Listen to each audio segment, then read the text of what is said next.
మరో 2 రోజుల్లో కుంభరాశి వారి జాతకులు మనశ్శాంతి లోపం ఉంటుందండి. జరిగేది ఇదే.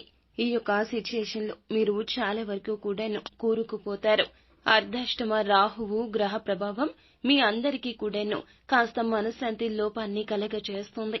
అలాగే విదేశాలకు సంబంధించి మీ వాళ్ళు అందరూ కూడా ఎవరైతే ఉన్నారో అలాంటి వాళ్ళు రావడం లేదా మీరు వెళ్లడం లాంటివి జరుగుతాయి. ఇక ప్రశాంతవంతమైన జీవితం కాస్త దూరం అవుతుంది. అనవసరపు ఖర్చులు అనేవి ఎక్కువ కాబోతూ ఉన్నాయి. చాలా వరకు కూడాను ఇప్పటి వరకు పడినటువంటి అన్ని రకాలైనటువంటి ఇప్పటి వరకు వచ్చిన గౌరవ మర్యాదలకు కాస్తంత అయితే భంగం కలిగించే అవకాశం ఎక్కువగా కనిపిస్తుంది. శత్రువులు బంధుమిత్రుల్లో ఉండొచ్చు, సహచరుల్లో ఉండొచ్చు, మీరు ఎంతగానో నమ్మిన వారు కావచ్చు. ఖచ్చితంగా మీకు ఈ విధంగా జరగబోతుంది. మరొక 2 రోజుల్లో మీరు చేసే పనుల్లో ఆటంకాలు ఒకదాని తర్వాత ఒకటి సమస్య రావడము, అనుకున్న విధంగా పనులు ముందుకు సాగపోవడము, ఇదంతా కూడాను రాహుగ్రహ ప్రభావం రీత్యా జరగబోతుంది. కాస్తంత ఓర్పు సహనంగా ఉండండి. కోపావేశాలు పక్కన పెట్టండి.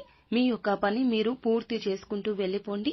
ఎవరు ఏది అన్నా కూడాను ఆ యొక్క విషయం గురించి ఆలోచించకుండా, విషయాలు భూతద్దంలో పెట్టి చూడకుండా మీ మనస్సుకు మీరు నచ్చజెప్పుకుంటూ మీ యొక్క కుటుంబ సభ్యులతో సమయాన్ని కేటాయిస్తూ భగవంతునికి దగ్గరగా ఉండే ప్రయత్నం చేయండి. నిత్యం శని భగవానుని పూజించండి. శని మందిరానికెళ్లి శని పూజలు చేయించుకోవడం ఉత్తమ ఫలితాలు కలగజేస్తాయి. అంతా మంచి జరుగుతుంది. శుభం భూయాత్. మీకు ఇంకా ఇతరత్ర ఎటువంటి సమస్యలు, సంతాన సమస్యలు, భార్యాభర్తల సమస్యలు, స్త్రీ పురుష వశీకరణం కూడా చేయగలరు మా గురువు గారు.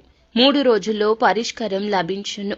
గుప్త నిధులు తీయబడును. నమ్మకంతో సంప్రదించండి.